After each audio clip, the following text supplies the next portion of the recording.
Usually when we talk about defining an action, we think the parameters are pretty straightforward. Like Yeah. someone is running, someone's eating a sandwich, or someone is just sitting quietly in a chair. Right. The obvious stuff. Yeah, exactly. But if you step into the world of applied behavior analysis, or ABA, there is this incredible and, well, slightly morbid rule of thumb for figuring out what actually counts as a behavior in a clinical setting. It's called the dead man's test. Oh, I love the dead man's test. It completely shifts how you view human action once you grasp the underlying logic. It really does. Because the rule goes like this: if a dead man can do it, it is not a behavior. Right. So lying perfectly still on the floor, A dead man can do that, not a behavior. right? Or like wearing a pair of glasses. A dead man can wear glasses. Yeah. But the act of putting those glasses on, that requires action. That's a behavior. It sounds a bit funny, Okay. but it establishes a profound baseline for behavioral science. Absolutely. Behavior fundamentally requires active, measurable interaction with the environment. You can't measure an absence of action. No, you can't. And you certainly can't build a clinical treatment plan around something a person is not doing. You have to define what the individual is actively bringing to their environment. And that distinction, really, is the bedrock of everything we're exploring for you today. Which brings us to the mission of today's deep dive. We have a massive stack of source materials in front of us today, you guys.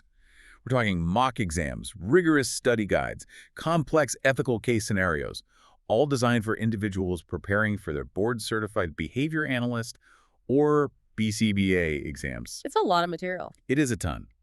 But we are extracting the golden nuggets from a very specific critical area, which is BCBA Foundation's F.3. And that covers skill-based assessments. Yes, F.3. This specific mandate focuses on the precise process of designing and evaluating assessments.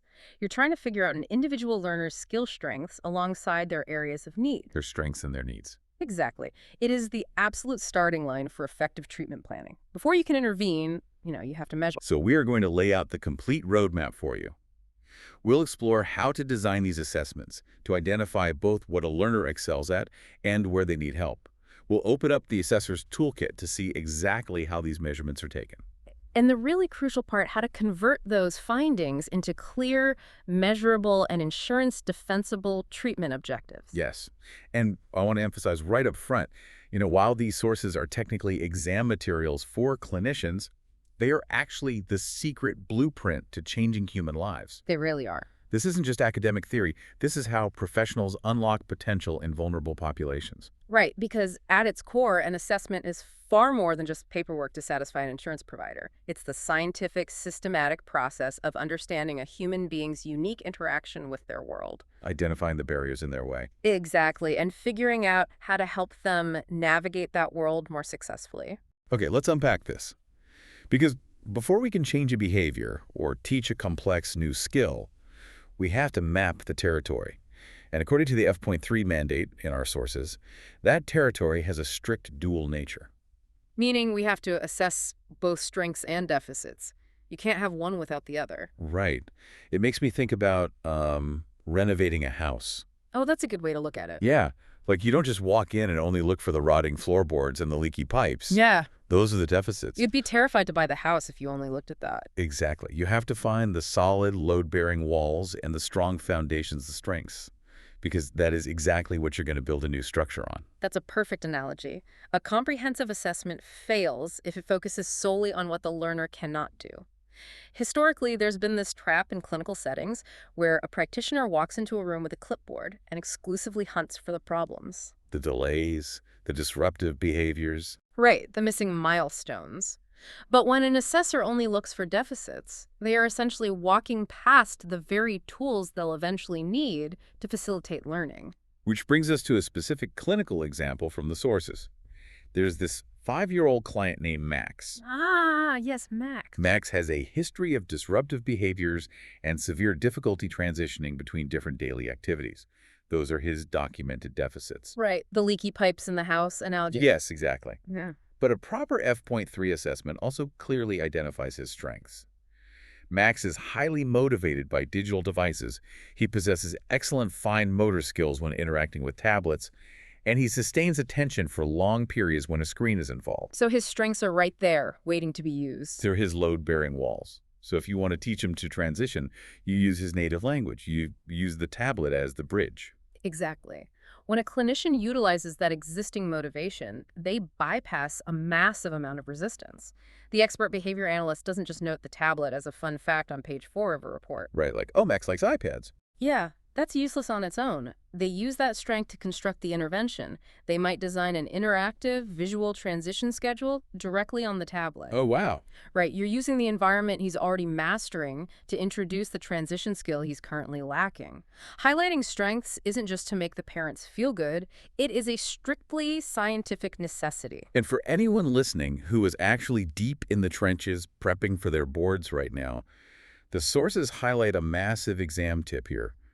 Correct answers on this specific topic will always include both strengths and deficits. Always. Strengths plus U deficits. Without fail. If you're looking at a multiple choice option that only mentions assessing the problem behavior, cross it out immediately. It's a vital test-taking heuristic, but it reflects a deeper clinical truth. We're building robust repertoires, not just erasing problematic actions. Right. Okay, so we know what we are looking for. But human behavior is messy. What looks like a disruptive transition to one person might just look like normal 5-year-old energy to another person. Oh, absolutely. It can be highly subjective. So how do we measure this without our own biases getting in the way?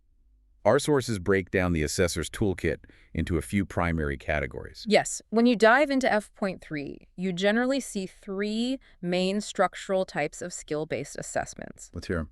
The first is standardized tests. These are norm-referenced.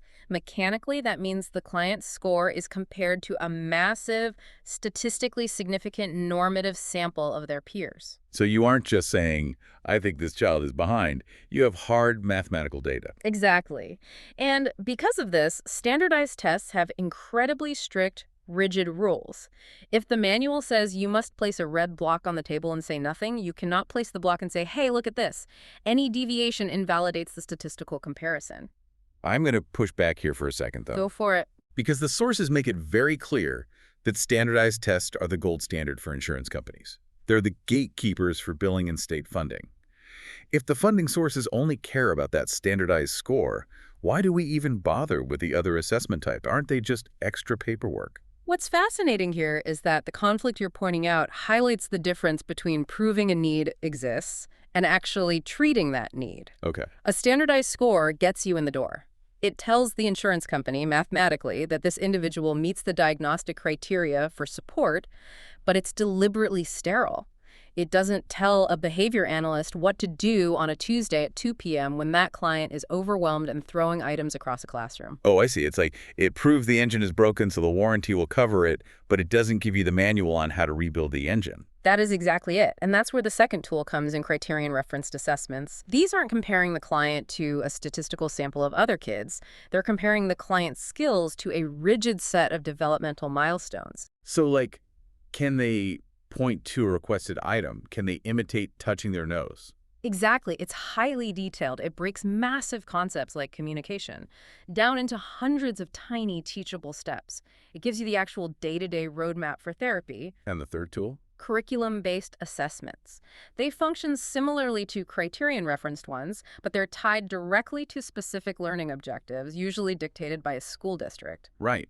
But even with all 3 of those paper assessments, the sources insist the toolkit is fundamentally incomplete without the most vital real-world component, which is direct observation. Oh, you have to have direct observation. An assessment conducted entirely on paper or inside a quiet clinic room is a dangerous illusion. Because a kid might know how to raise their hand in a quiet room, but put them in a chaotic cafeteria with 50 other kids. Do they still do it? Exactly. Direct observation serves as the ultimate generalization check. It ensures the skills actually function in the real world.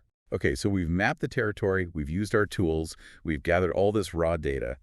How do we translate those observations into actual defensible treatment objectives?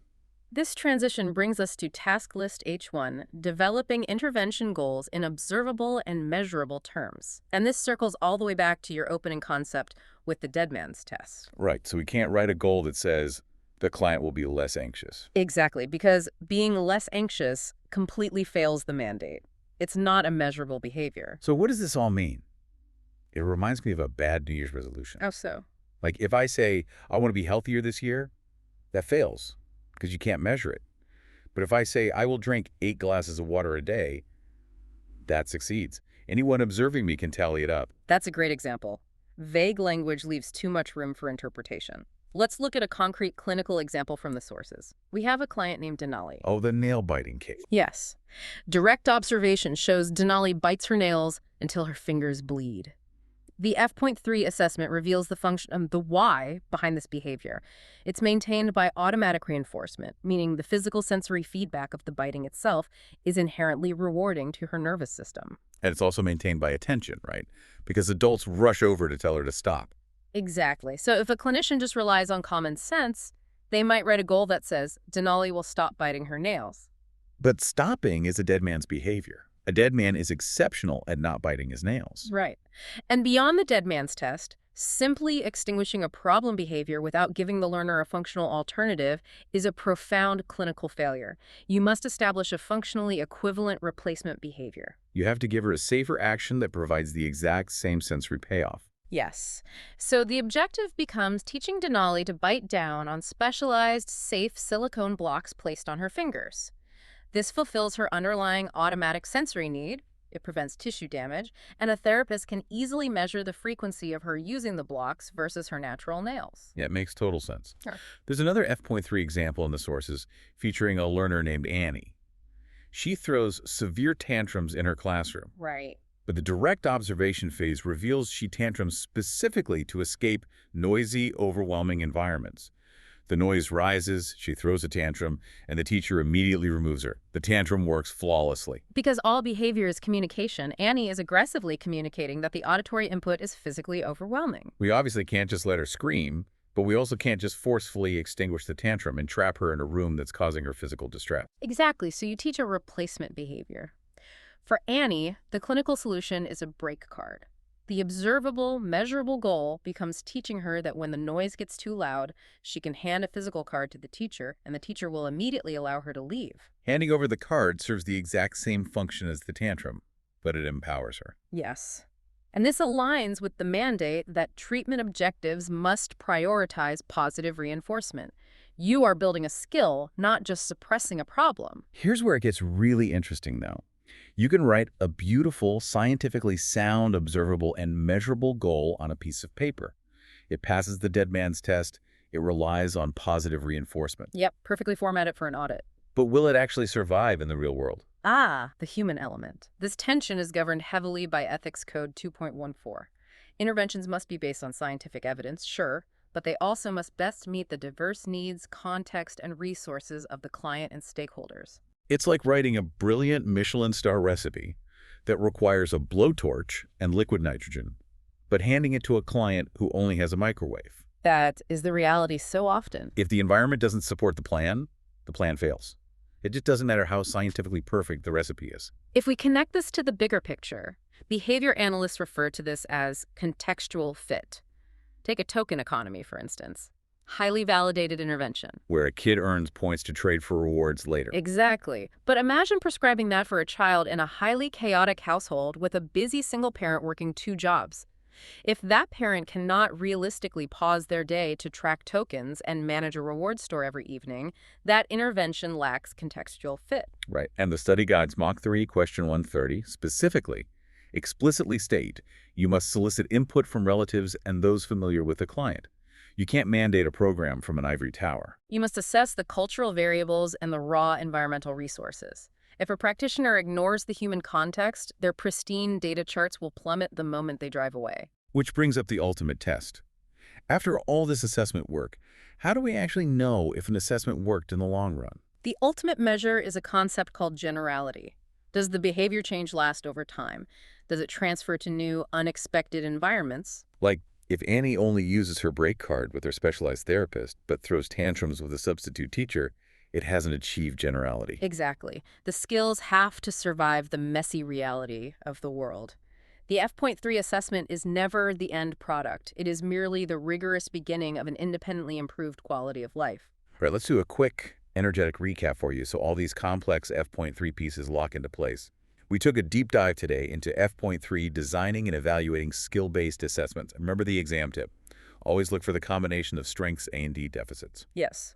Use standardized tests for funding, but utilize criterion and curriculum assessments, plus direct observation for your daily roadmap. Translate those findings into observable, measurable goals that pass the dead man's test, prioritize positive reinforcement, and establish functionally equivalent replacement behaviors. And ensure your clinical plan has the contextual fit to survive the reality of the client's life. Now, if you are listening to this and realizing that translating these F.3 results into airtight, clear, and insurance-defensible objectives is exactly what you need help mastering, that is precisely what Amethyst Therapy Services teaches. They are phenomenal at this. They really are. They specialize in taking the exact behavioral science we just unpacked and teaching clinicians how to build systems that make you clinically elite and audit-proof. You can find their advanced ABA content and comprehensive BCBA exam prep at amethyst-therapy-services.com. Or just email them at info@amethyst-therapy-services.com. Having a reliable system that bridges that massive gap between textbook theory and the reality of a client's living room is invaluable. So true. Now, we want to leave you with one final lingering concept to ponder on your own today. We spent this deep dive talking about objective data, standardized samples, and rigid goals. But there is a philosophical concept in the literature called social validity. It challenges the very foundation of how we measure clinical success. Right. Social validity proposes that the ultimate judge of whether a behavioral intervention was actually successful is not the assessment tool or the behavior analyst or the data chart. The ultimate judge is the society, the peers, and the community that the learner actually lives in. It raises a profoundly difficult ethical question. If your data looks mathematically perfect and the disruptive behaviors are down to zero, but the client's actual day-to-day quality of life hasn't meaningfully improved in the eyes of their community, did your assessment really measure what mattered? It makes you rethink the entire process, doesn't it? If a dead man can pass your treatment goals because your goals just require the client to sit perfectly still and be quiet, you haven't actually taught a functional skill. You've just mandated compliance. True behavior change is about creating vibrant, active, and meaningful interaction with the world. Keep that in mind next time you are mapping out a clinical plan. Until next time, keep diving deep.